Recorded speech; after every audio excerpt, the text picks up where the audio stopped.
प्यारे बच्चों, व्याकरण हम आप लोगों को पढ़ा रहे थे। व्याकरण के अगले चरण में हम आपको पढ़ाएंगे विराम चिन्ह। क्या पढ़ा रहे हैं? विराम चिन्ह का हिंदी व्याकरण में ही नहीं, इंग्लिश के व्याकरण में भी इसका बहुत ही महत्वपूर्ण योगदान रहा है। विराम चिन्ह होता क्या है?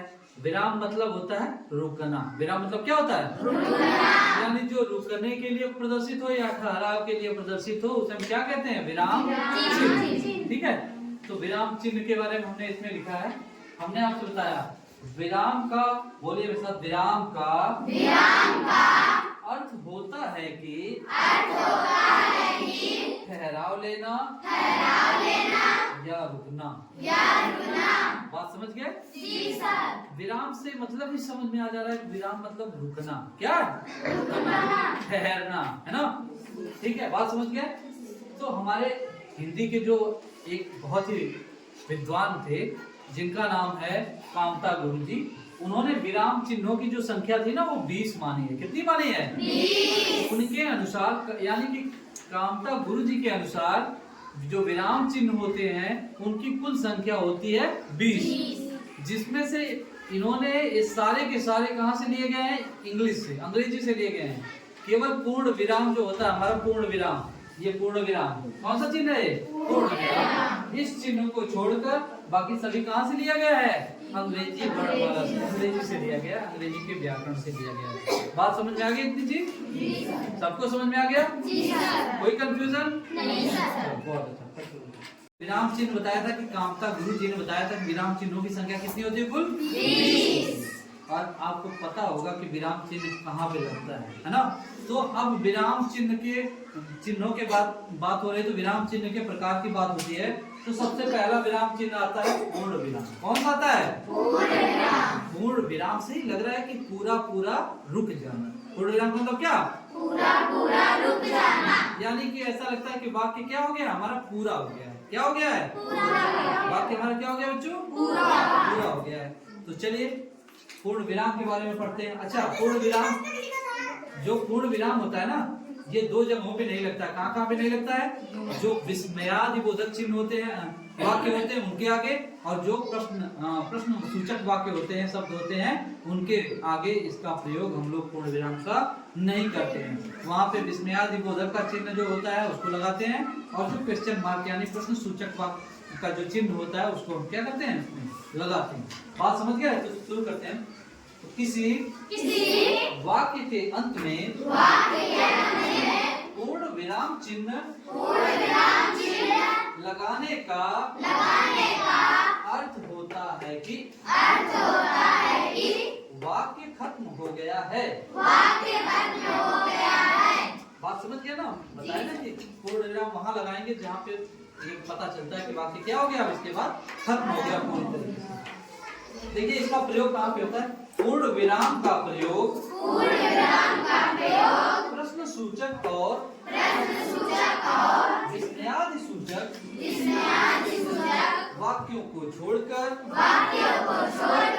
बाकी सभी प्रकार के वाक्यों के अंत में किया जाता है। जैसे मैंने खाना खा लिया। बस अब नहीं बोलना है, वाक्य पूरा हुआ कि मैंने खाना खा लिया। ठीक है? आज छुट्टी हो गई। वाक्य पूरा हो गया। मैं घर जा रहा हूँ, है ना? या मैं घर पहुंच गया। मैं खाना खा चुका, है ना? आज मैं नहीं नहाया, है ना? वाक्य पूरा हुआ कि नहीं?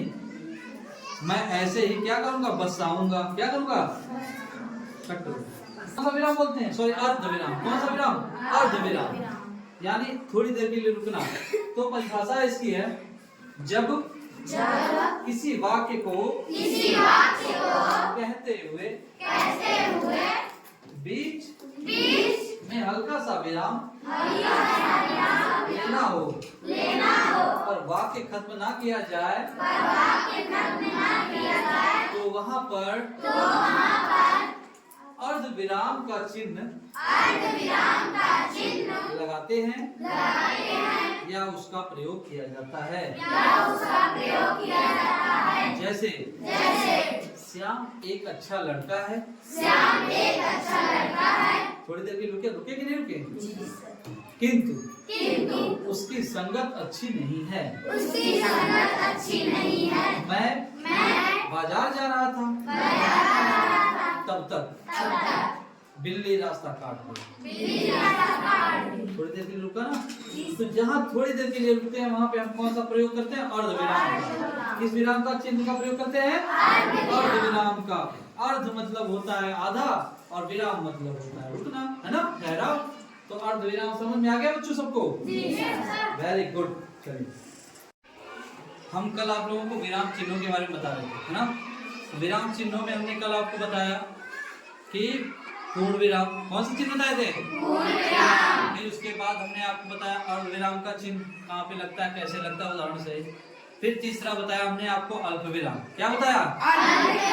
अब अगला चिन्ह जो आता है वो होता है प्रश्न चिन्ह।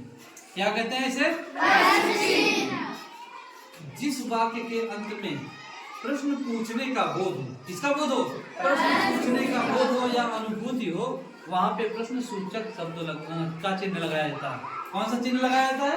प्रश्न चिन्ह लगाया जाता है। ठीक है, जो प्रश्न सूचक चिन्ह होता है ये होता है। ठीक है, इसका प्रयोग करते हैं वहाँ पे। जैसे उदाहरण के तौर पे, क्या यह आम है? क्या लग गया कि नहीं? अच्छा, और प्रश्न सूचक वाक्य जो अंत होता है, जैसे क्या होता है, कभी कभी ये जो प्रश्न सूचक वाक्य होते हैं शुरू किससे होते हैं? क्या से, क्यों से, कब, कैसे, कहाँ आदि आए ना, आदि बीच में आगे पीछे आ गए, तो वहां पे प्रश्न सूचक वाक्य लगेगा, प्रश्न सूचक चिन्ह लगेगा। क्या लगेगा? प्रश्न सूचक चिन्ह लगेगा। बात समझ गए? तो चलिए परिभाषा एक बार हमारे साथ दोहराइए तेजी से। लिखिए, प्रश्न चिन्ह का प्रयोग प्रश्न सूचक वाक्यों के अंत में किया जाता है। अर्थात जिस वाक्य में किसी प्रश्न सवाल के पूछे जाने का के भाव की अनुभूति हो, वहाँ वाक्य के अंत में प्रश्न चिन्ह का प्रयोग किया जाता है। जैसे लाल किला कहाँ स्थित है? कहाँ शब्द आया कि नहीं आया? तो लाल किला कहाँ स्थित है? दिल्ली में स्थित है ना। ताज महल कहाँ पर स्थित है? तो आगरा में स्थित है। हमारे देश की राजधानी का क्या नाम है? तो क्या आया, कहाँ आया, कब, है ना। तो कब, कैसे, जहाँ पे भी इसका प्रयोग हो प्रश्न सूचक, वहाँ समझ लेना कि किसका बोध कर रहे हैं? प्रश्न सूचक चिन्ह का बोध कर रहा है। ठीक है, बता रहा है कि हमसे क्या पूछा जा रहा है? प्रश्न पूछा जा रहा है। चक्कर